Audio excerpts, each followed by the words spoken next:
शाबाश शाबाश मान दे अरमान इधर लग गया ओ तेरे लागे हो के गोरसिक भरा ना बस इन्हां नु एक कर कतरे फड़ाओ जरा तस्वीर पड़ जे एक फड़ा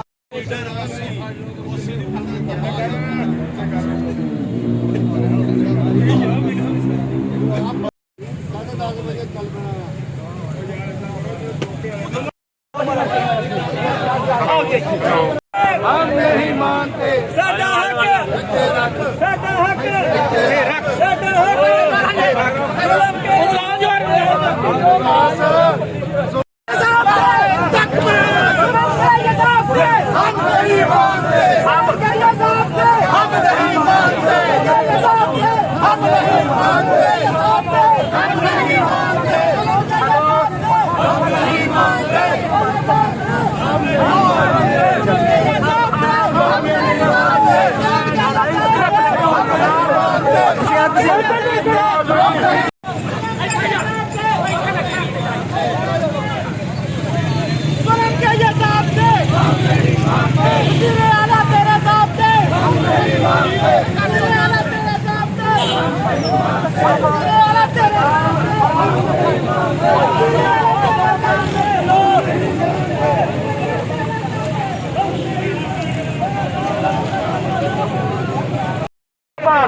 हम अपने बच्चों की शादी मकानात वगैरह बनाते हैं।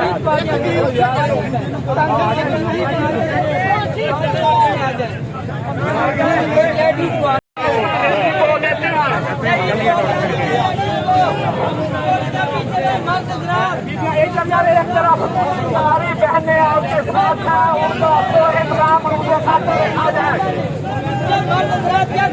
गवर्नमेंट एम्प्लॉइज ग्रांड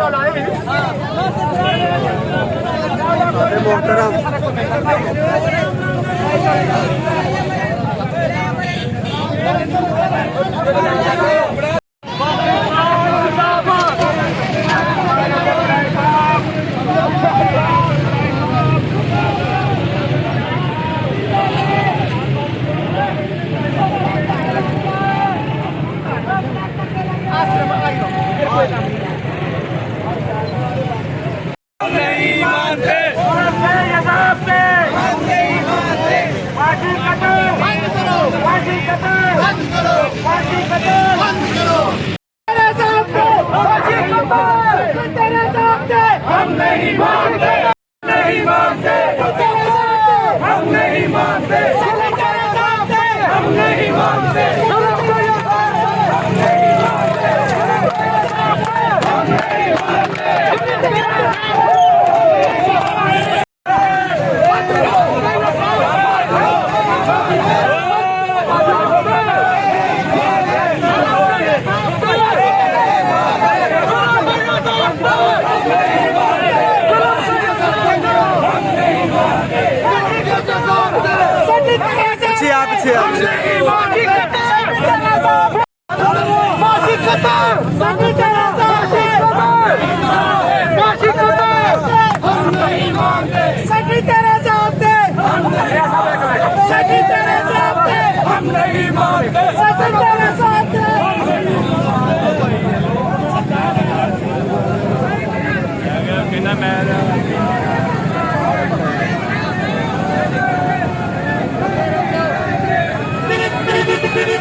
तेरी रहमतों के साए।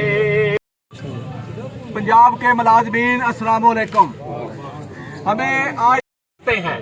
मैं उन्हें मौका देता हूँ कि सिर्फ वो 1 मिनट के लिए अपने ख्यालात का इजहार करें। थोड़ा गिनो आ जाओ, साज थोड़ा गिनो आ जाओ। मैं तमाम जो सूबाई महकमा जात के जितने भी हमारे साथी इधर आए हैं मैं उनका मशहूर हूँ और मैं आपसे ये यकीन लेना चाहता हूँ, इत्मीनान लेना चाहता हूँ कि अगर कोई 2-4 दिन 10 दिन के लिए 1 महीने के लिए अंदर जाना पड़े तो शफकत बाजवा पहला बंदा होगा।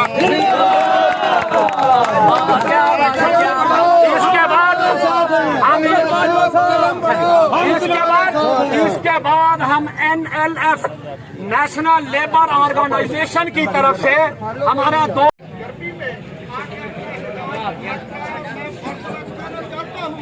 गवर्नमेंट को अगर हमारा हक हमें ना दिया गया 1 दिन नहीं 2।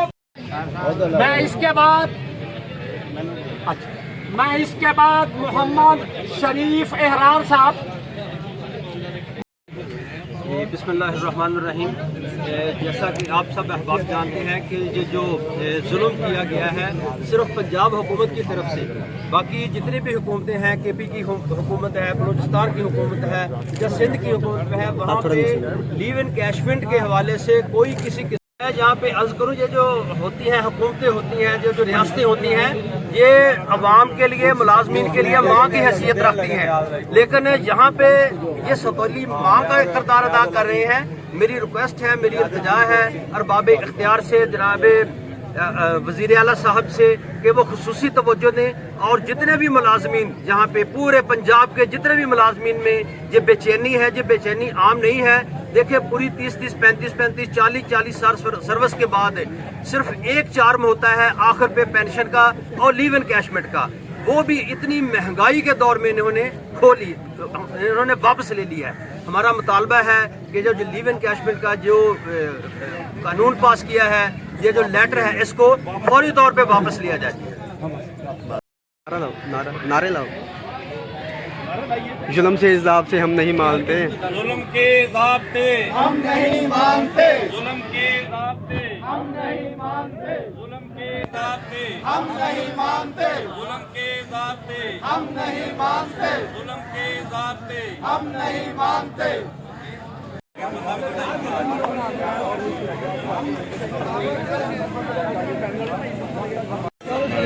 उनका पानी